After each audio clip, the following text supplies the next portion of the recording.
Welcome everybody to Nothing Less Than Extraordinary. I had such a tough day today, and I'm just so glad because I was looking forward to talking about love and romance with Bill, my favorite calming guy that I only got to meet last time, and we got into a lot of deep conversation, but we're going to really go down deep. And the theme of today is helping single find love and romance. Who wouldn't want to hear a topic like that? Welcome, Bill. Well, thank you, Ree. It's a pleasure to be here. And I love the fact that he has the background in there, which is so important. It says romance by choice. Loneliness sucks, and it really does. And Bill is actually a coach for romance, and he's been doing this for over 16 years, doing one-on-one coaching, and now it's expanding a little bit more. And I think you have a variety of both women and men, right? Correct. Absolutely. So Bill, we're going to just dive right in. What I want to be able to know was a little bit of your life story, how your journey was, how you grew up, and what led you to go into this type of business of romance by choice. Well, I mean, I grew up in a normal Italian family. Tell us your last name because it is so cool. I love Scalzittis. Scalzittis. It's so awesome. It feels so gangster. And I was a musician at a young age. I always loved romance music, and I was a romantic at heart, I guess, from the time I was small. I always liked romance. Oh. I got married at a young age, and the marriage failed after 7 years. And I said, how does something that starts out so joyously crash and burn in a rubble of heartbreak and disaster? And I just said, I got to find the answer to those questions. And I was living in New York City, and I just started talking to people. If I met someone who was divorced, I'd say, how'd you meet your spouse? Why did it end? And if they were single, I'd say, tell me what's going on in the dating world. You having a good time, a bad time? How are things? And after a while, I began to compile all these notes that people were giving me. And there was several themes that I noticed. And one, of course, that came out was that we were never taught anything about romance. We were just, whatever we've seen in the movies and television, and we heard from our friends and family and everything is what we do. Boy sees girl, boy likes girl, girl likes boy. Next thing you know, they start dating. And then they date a few times, and then that breaks up. And then they keep going on and on and on through high school, college. And, eventually you meet someone who's not as bad as everybody else that you've been dating. And that's the person you usually marry. And since 1 out of every 2 marriages fails, that's not a very good statistic. And the whole reason for this is that single people don't believe that they have a choice in who they get involved with. People spend more time planning a 2-week vacation than they do their love life. Why do you think is that? Because no one would ever taught them to do it. Well, I mean, why do you think that they feel like they have no choice who they get to choose? Because, well, what they think of as choice is, I like someone who's got dark hair, who's pretty, who's fun, who's this, who's that. Okay, that's what they think about. They don't dig deeply into what's going to make them happy. And a lot of that is because a lot of single people do not love and respect themselves. And if you don't love and respect yourself, then no one else is going to love and respect you. And I agree with that fully. Unfortunately, this has all been put in our heads by the media. I mean, Hollywood has said, this is what a beautiful woman's supposed to be. This is what a handsome man is supposed to be. And if we don't measure up to those statistics, we think we're less than perfect. And a lot of times, because we think we're less than perfect, we have to settle for what's going to pay us mind. And that's not true. That's such a strong point. So powerful. I'm glad you brought that up. So the biggest part of my program is about empowering the person taking the program to, one, love and respect themselves. And then to think for themselves about things We have a long list of qualities, traits, personalities, hobbies, things most people never think about. Mhm. And I ask all my clients, we go through this list, and they have to think about what's going to make them happy. Mhm. And what will they not accept? Mhm. And we've seen a lot of these things in movies and whatever, in our family lives and all this stuff, but we don't give it enough thought. Yeah. And then the whole dating process. Mm. Boy meets girl, they go out for dinner. Boy meets girl, they wind up in somebody's apartment. Mhm. They get physical. Mhm. If that's good, that's all they care about. Mhm. It's like a drug. So they Mhm. keep going back to the sex. Mhm. They don't even know who the person is they're with Mhm. until later on when the real person begins to show up. Yes. And then they say, oh my God, I want. But now it's very difficult because there's always something nice about everybody. Yeah. And then it's, well, I like this about them, but I can't stand this, that, and they stay. They keep making excuses. Oh, I can change them. They'll change. Yeah. This won't last forever. Mhm. All these things we sell ourselves so we can stay where we are. Yeah. But eventually it gets to be too much and it's over. And now we start the process again. Mhm. So my methodology is not only about the person, Mhm. but we also discuss and work on the differences between men and women, the Mhm. communication factor. Mhm. Men and women are two different animals. We speak different languages, Mhm. and we have to understand the other person. Mhm. Women want every man to talk like women, and men want every woman to talk like a man, and that's not going to happen. It is so true. Right. So if you don't know how the other part needs to be communicated with, you have lots of unnecessary arguments and grief. Mhm. So What that's a other big part. example do you have between the difference between men and women? Because that's a really good point. Yeah. Well, just example that we probably have all seen or heard Mhm. is a woman will come home from work and she'll say to her man, oh, I had a horrible day at the office. The boss did this person did this. And right away, what do we men do? We want to solve her problem. Mhm. So right away we say, well, you should go tomorrow and do this and do that, and do this and do that. And then she said, I don't need your advice. I just want to vent. Mhm. And we look at it and say, what do you mean you don't want my advice? I'm Mhm. trying to help you. Well, I don't want help. Mhm. And this is the whole process. The woman wants to just get it out. Mhm.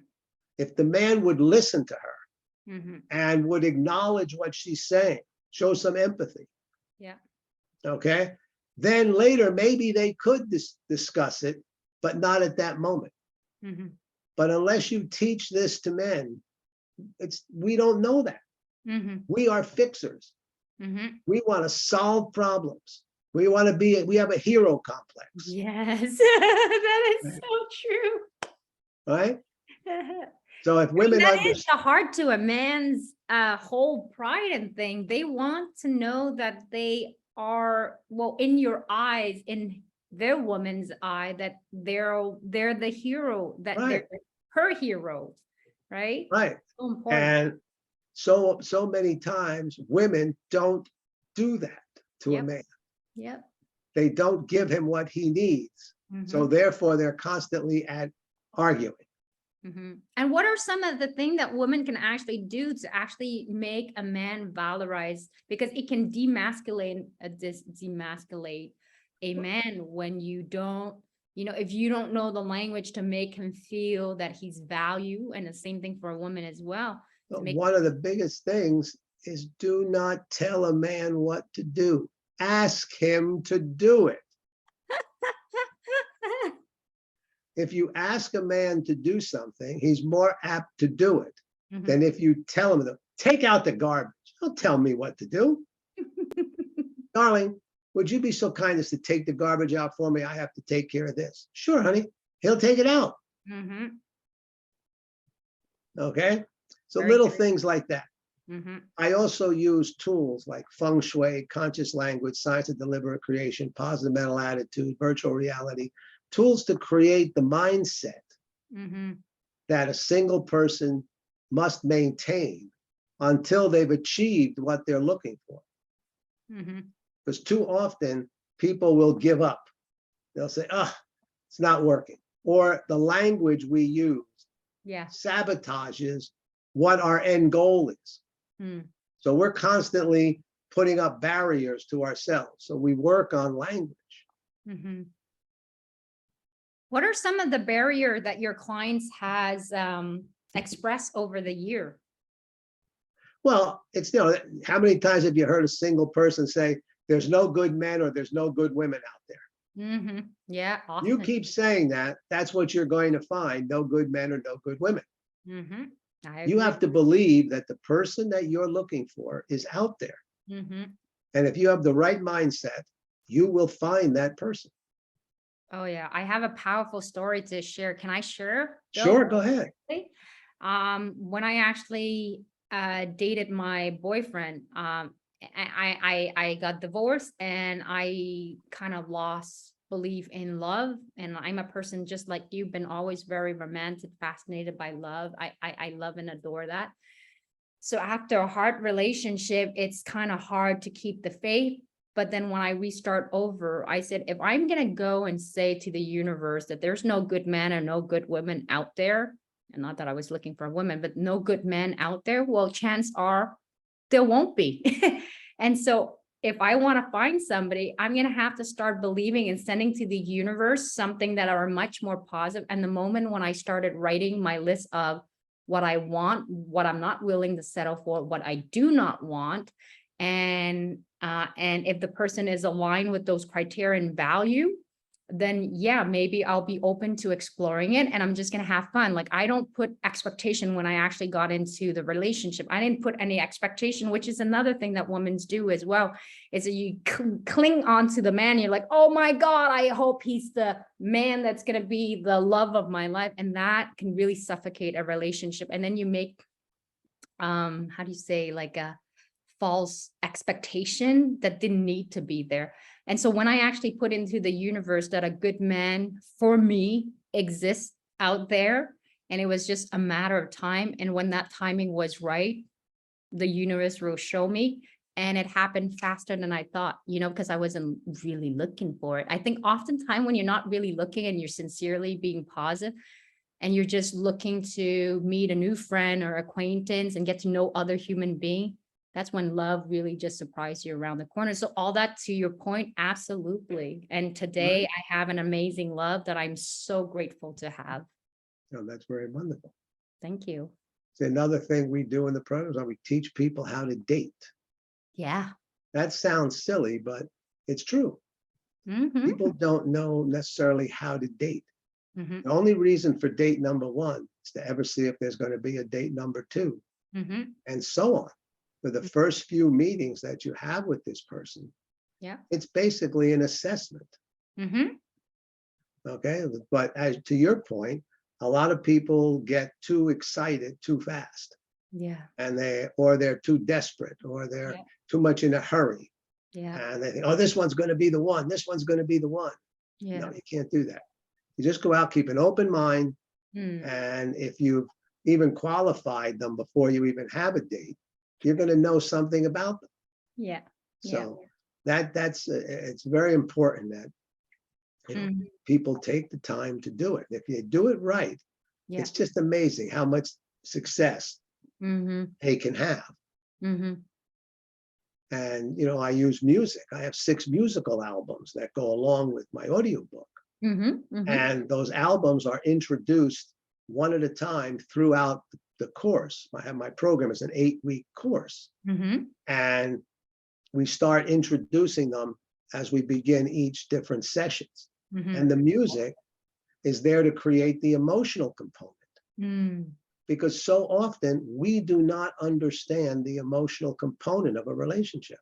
And when people listen to these songs, they say, my God, I didn't realize that.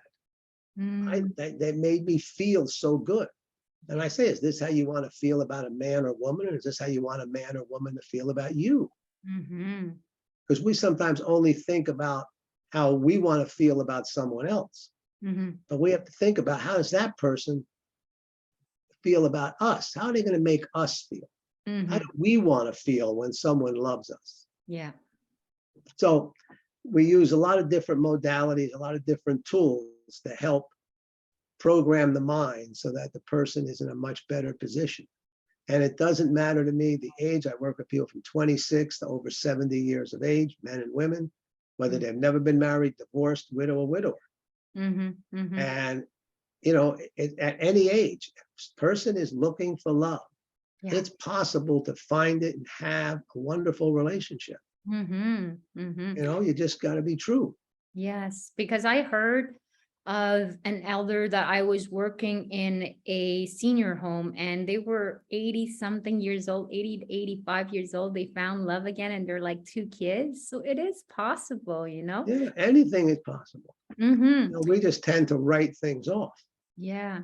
I like the fact that you mentioned, because it's really, it comes down to that, is the own self-love has to start with you first if you want to find true companion for true love. And that's why, like me too, I have true love as first of all finding true love for oneself, knowing oneself well. I think you spoke of that huge. You're huge in what you're saying is you got to start with you first, like loving yourself first so that you can be well, so that you could be the person who is able to find a partner that is compatible to you for what you need, that is able to meet your need, vice versa as well. I think the other thing that you mentioned that was good is the feeling, because that's what I tell my client as well, is don't get caught up with the physical, the money, the car, the restaurant. How does he really makes you feel, or how does she makes you feel when you're with her? Does she makes you feel like you're on top of the world? Does she make you feel secure? Does she makes you feel listened to, value? How does she makes you feel? That feeling, if you couldn't see them, you know, I'm watching recently what is called blind dates on Netflix, how people are matched because they couldn't see each other, but only the verbal exchange that is being exchanged back and forth as an experiment. And it's quite interesting. Those people that actually propose to their partner, when they finally found the partner, I didn't finish the whole series because the whole series is not finished, but when they found their partner, they basically said, we connected at a soul level. I don't care what they look like, whether they're tall, short, what their professions are. And that's really ultimately what true love compatibility should come down to, is that you're connecting at a soul level and they are a great partner for you. So when you're feeling sad, when you're having a promotion, when you're going through a tough time, they're always there to cheer you on or be there on your side. And that's what I always went with my partner. I forgot, like, you know, when I actually dated, my partner was not the typical partner that I had envisioned in my head. And you had to let go of that vision as well. I was expecting to have like a 6 foot something dude with broad shoulder, with a nice pec. And then shows up my boyfriend. He's a little bit shorter than I thought, but taller than me. And then super nice, which I'm not used to, because I thought I didn't deserve a nice guy, and nice guys often finish last. So I thought, geez, I don't know, he's not the typical guy that I date, right? But my typical guy that I date hasn't led me to success, so maybe I should be breaking this pattern. There you go. So that's exactly what I did. I broke my pattern, and that's how it led me. He made me feel, and he had the criteria, the value that I wanted in a partner. And I think ultimately we have to let go of some of those things. Of course, you have to be attracted to your partner, and depending on your criteria. And what are your criteria? I wanted that my past relationship was, I was never number one on his list. I was always last on his list. And in this new relationship, I want to be number one on his list. Not that he would have to drop everything for me, but I want to know at the end of the day that I'm being accounted for and that I'm being valued for. And I like to have a man that spoils me once in a while, take me to restaurant, take me to the movie. I don't mind that at all. There you go. That's it. And so in your situation, Bill, what did you learn from the whole process of like your own relationship that failed, how something started so beautifully kind of end up, dwindling down, and then what you heard from other people, what are the commonality that was shared? It's not really one thing. Mm, Okay. There's a lot of different factors yeah, in everybody's relationships yeah, that go sour. yes, And a lot has to do, we've heard of the book called The 5 Love Languages. yep, Well, it's a very interesting book because the point it brings out for people is that not everybody wants to be loved the same way. mm-hmm, mm-hmm. But yet we think, well, if this is how we want to be loved, everybody wants to be loved that way. Yes, And that doesn't always work. yeah, And that's why you'll hear people, come up with comments, oh, this person was too clingy, this person didn't care, this person, mm-hmm. but no, it might not have been. If you knew how to get to them, Yep, you knew what their love language was. What do they need to feel complete? What do they need to feel empowered? mm-hmm, mm-hmm. So a lot has to do with that. Understanding yourself first. Yep, And what do you truly need? yep. And people need to be able to communicate that stuff to a partner. Mm-hmm. Very often we lose our identities when we Yes. get into a relationship Yeah, that's a big one. because the partner we're with Yeah. is either overpowers us, it's to this or to that. The next thing you know, we wind up trying to take on their identity Yeah. and we lose who we are. Mm-hmm. And then they lose their interest in us because we became somebody different than what they met. Mm-hmm. Mm-hmm. So it's like sometimes it's almost like craziness that causes relationships sometimes to go sour. Mm. And there's so many little factors. But when you educate someone, give them the knowledge, Mm-hmm. because knowledge is power. Yes. So when you have the knowledge to be able to analyze the relationship you're in Mm-hmm. and be able to understand what your partner needs Yeah. and what you need, are you getting what you need from your partner? Absolutely. You don't want to just be meeting your partner's need while neglecting Right. your need as well. So it's important to have a balance of the two. It doesn't mean it has to always be 50-50. Right. There are times when you're going to give a 60%, the other 40%. Sometimes it's 70, sometimes it's 30, and then it kind of always balance itself out. But if you feel like you're constantly having to make that effort all the time, you're going to have, those are some of the red flags. So what are actually, I wanted to mention something before I forget that, because you brought up a point that was really powerful. See, my mind was thinking on so many things, so now it just kind of popped out of my head. But it was with regards to, so we talked about not losing our identity with our partner, and then they kind of lose interest in us. Oh, Bill, I completely forgot. It was so good. It's something about not settling, not losing yourself and settling for the other person. I think when you, like, I would hear sometimes certain female going, oh, I'll just marry. Like, I have a friend of mine and she goes, before she even married, she knew it was going to end up in divorce. I said, well, why do you say that? She goes, well, I marry him because it was for security. I was pregnant with a child from somebody else, and he provided financially.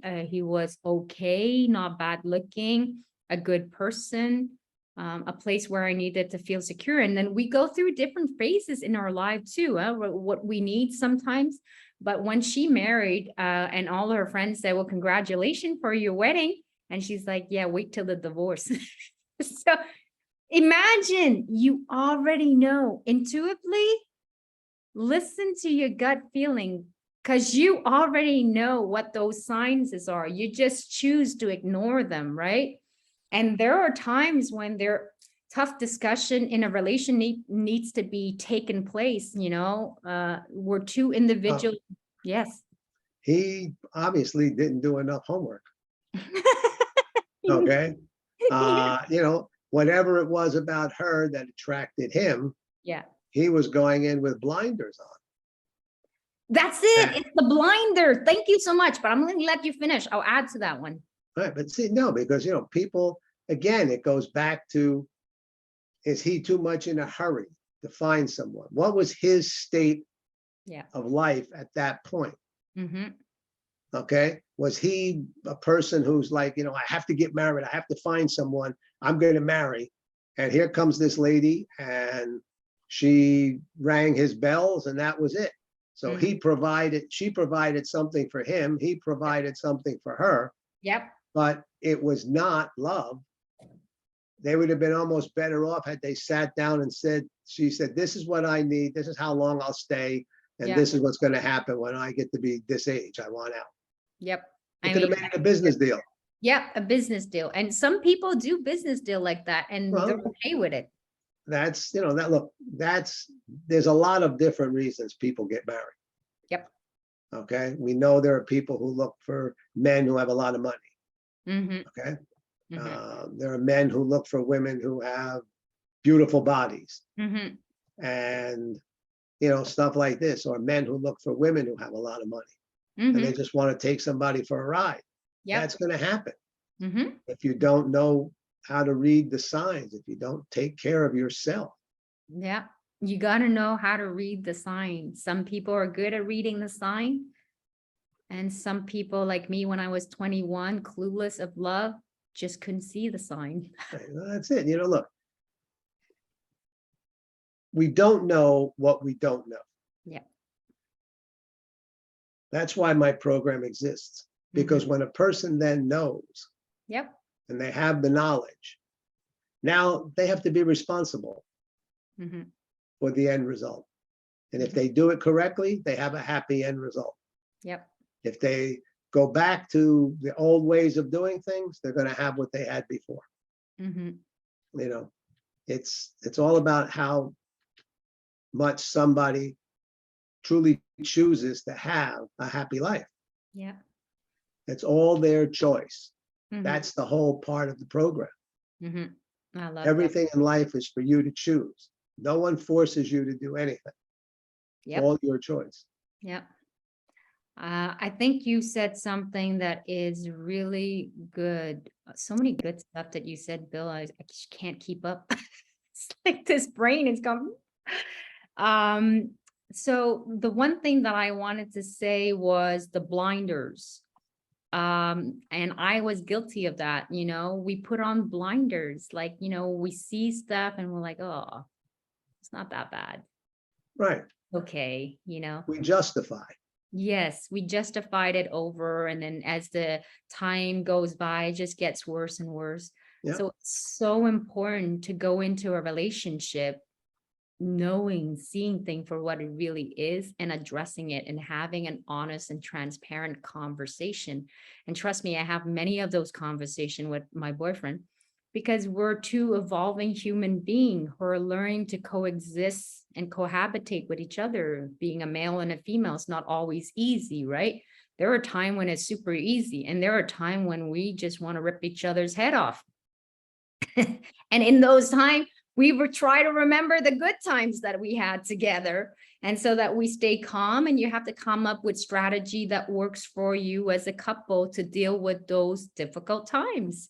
So it comes down to communication, but I want to remind people to stop putting on blinders. Just don't tell yourself something that really bothers you and just kind of justify it away. It's like, it's not that bad. Well, no, really just look at the situation. Doesn't mean it's a panic mode or anything like that, but look at the situation. Like, how much is this situation that has an effect on you? Is it something that you can let go? Because oftentimes we choose to not see it until we got too too far along in the process and we go, oh my God, you don't want that. I mean, life is too short. You want to be able to live your best life and to be happy. So might as well. And picking the right partner, I realize, is the one most important thing in life that you could ever do, aside from being a parent. I honestly believe that, because when you have a right partner, not only are you much healthier, much more productive,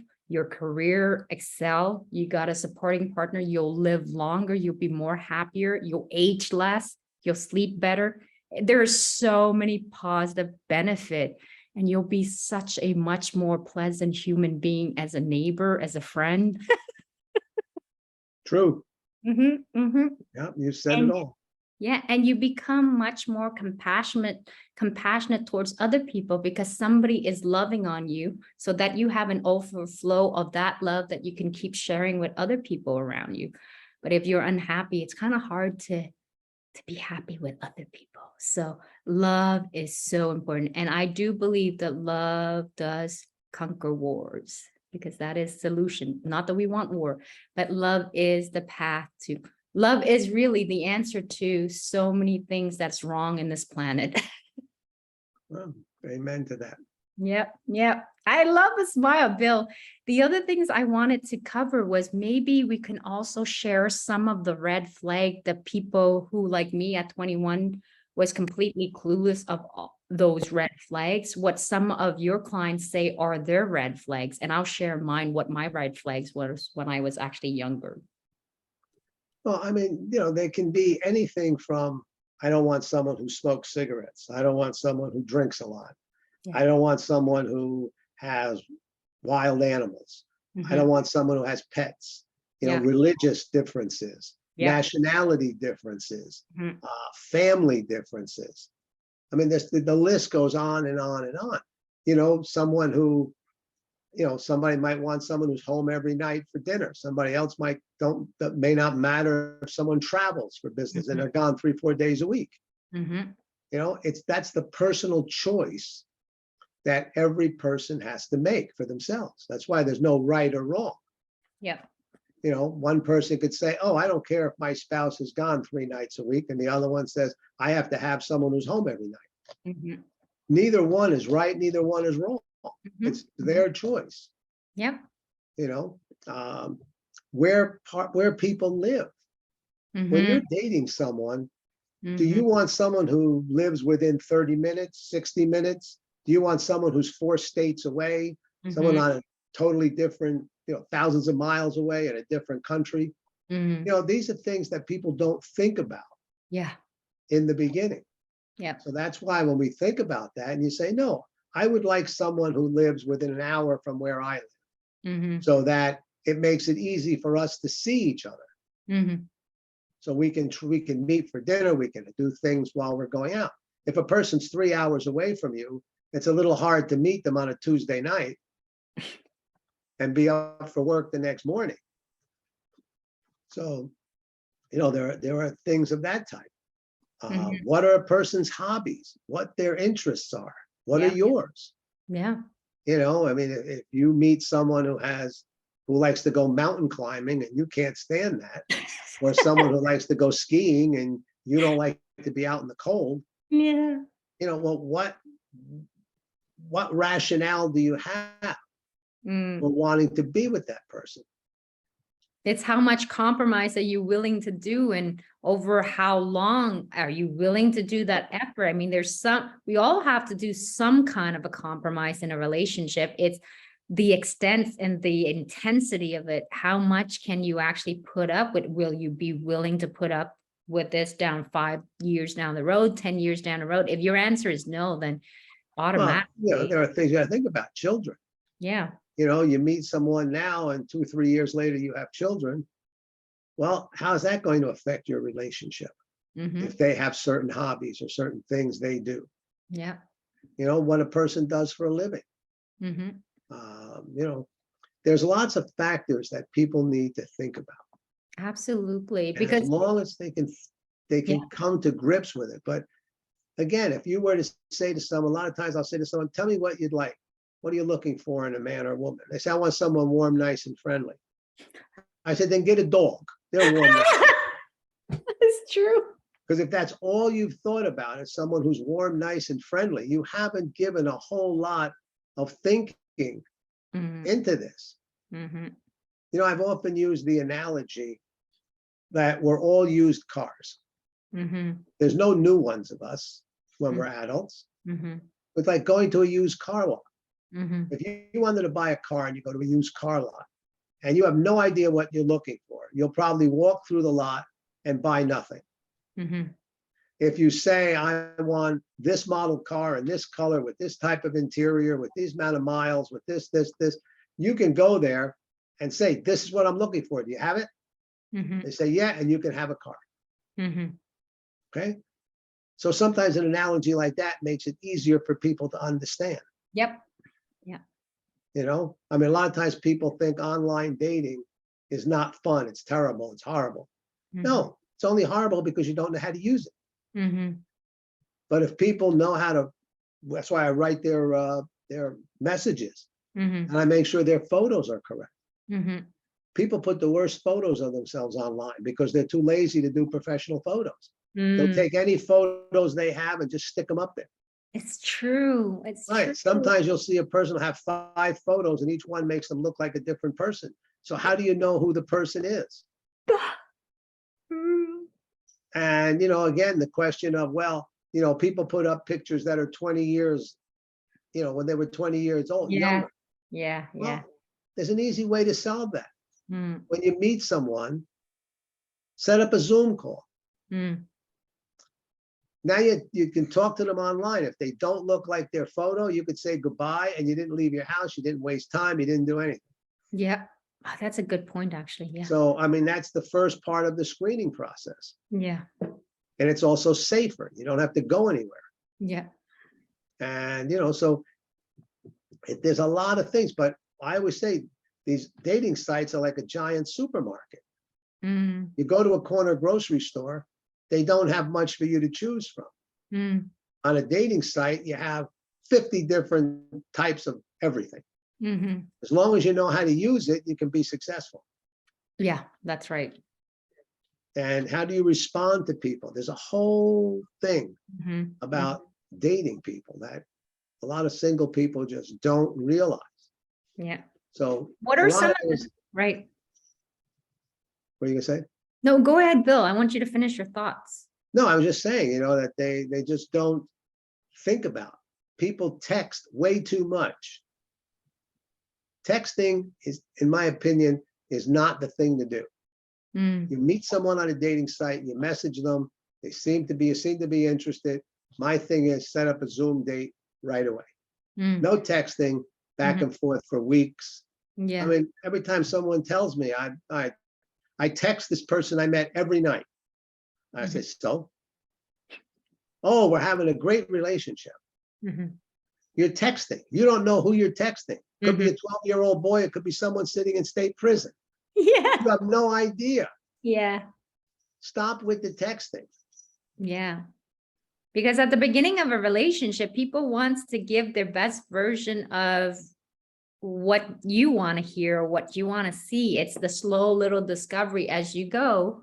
You want to know who that real person is, because they're not going to come out. And even if you ask those questions about their past, their this and that, they're not going to come out and reveal all of it to you. So it's allowing that self-discovery and the discovery of the other person to really know what they're really all about. Because unfortunately, there are some cases where whether a woman or a man, they're not completely honest about who they are and their intentions with you. And your job is to guard your heart, to make sure that you're not just giving your heart to the wrong kind of individual, because it can do some serious damage. But in the majority of time, most people are good people that are looking for love.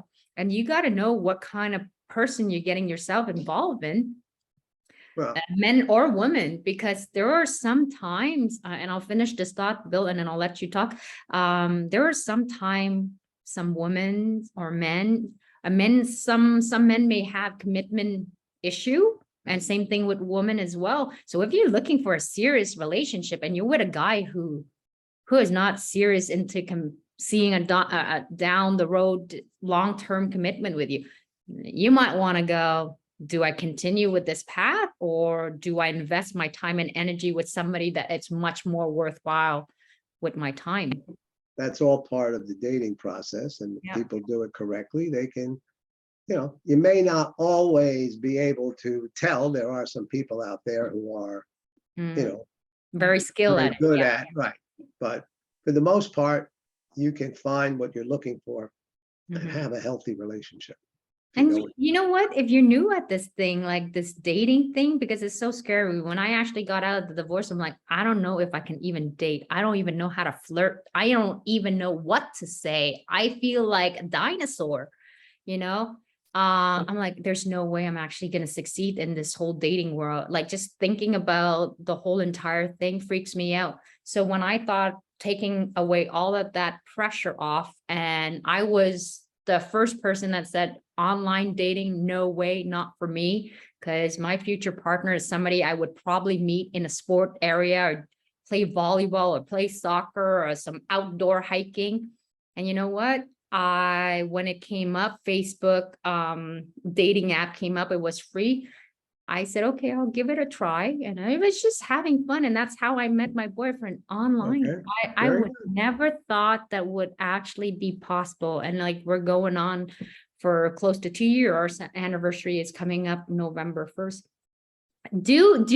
Is there like a pattern where there's either more men or women that may have commitment phobia, that no, they're just is equally the same? It's an individual thing. Okay. And sometimes commitment phobias are brought about by a whole series of bad relationships, and people get scared. Yeah. Because they keep doing the same thing over and over again.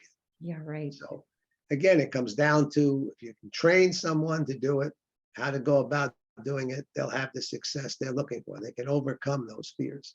And just have fun in the process. There you go. Try not to have so much expectation, please. And I'm talking to you there. I've been there, desperate, with a whole bunch of dreams and expectation, and they'll make me beautiful babies, and I'll have that white picket fences. And look where it led me. There you go. So have some realistic expectation is what I'm just trying to say. Just keep it fun at a level that it doesn't feel such a much pressure. I'm gonna add one little thing, and I also want to use this platform to highlight all the programs that you might have coming up soon, or things that you want to share, because it's all about you, Bill. But I want to leave with this, and I wanted to see if you actually agree with this. I think when you're actually in a relationship, it's so important when we talk about accepting the other person for who they truly are, to accept them as an individual separate from who you are, and not just as a couple, because you're two whole individual coming together, not to fuse together, but to be whole and complement each other. So the one thing I learned in my relationship was, when I actually got into the relationship, it is so weird. I had these expectations where my boyfriend was supposed to fulfill every single need of mine that I had. He had to be able to, it is unrealistic to ask one person to fulfill your every need. So that's when I started thinking, okay, I have to be able to fill my own needs. So when he's not there, I'm happy and content by myself. I can do me.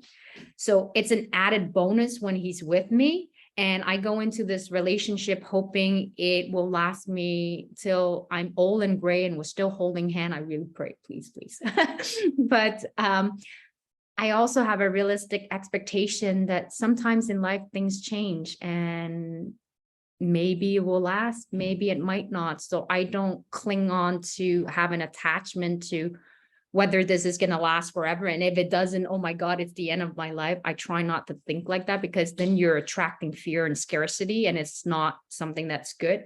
But in my relationship, I treat it as he's my best friend. So what do you do with your best friend? You love and respect him for who he is, with his fault and his weaknesses. You take it as a whole.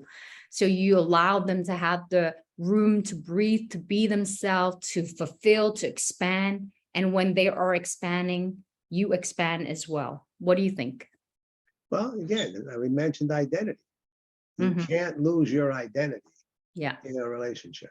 Yeah. And also, there's nothing wrong with me time. Mm-hmm. Everyone should have a little me time Yeah. and a little we time. Yep.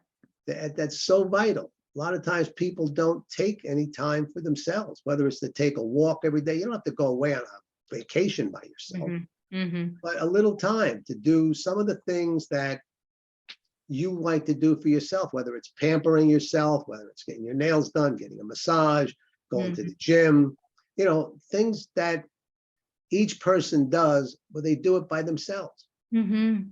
That gives you opportunity to even grow closer together. Yeah. Yeah. But when people lose their identity and they become the other person and they smother the person, there's no me time, it's just all we time. Yeah. You start to have issues. Mm-hmm. Mm-hmm. Very good point. And we can go on all night long because we love talking about love, but the hour is coming to an end. I am very respectful of people's time. Before I actually close this up, Bill, do you got any kind of program going on? What's happening in your exciting world right now? My program is one-on-one, Mm-hmm. and it's one-on-one coaching. Yeah. And anyone who's interested in learning more about it can go to my website, romancebychoice.com. Mm-hmm. All my contact information is there. Mm-hmm. I'd be happy to interview anyone that is interested and see if they'd be a good candidate for my program. That sounds really good. And he also has a TikTok account. You want to talk about that? Because we're going to share all the data and the info with my audience. Well, I have TikTok, Instagram, LinkedIn, Facebook, That's YouTube. it. And we're going to share all of that so that you can check it out. And in his TikTok, he shares about relationship, and he's just so natural and authentic, just doing him, which is amazing. Nowadays, everybody's so consumed in terms of appearance, how they look, perfection and everything. And Bill is just doing him. Well, thank you very much. And we love it. I love it.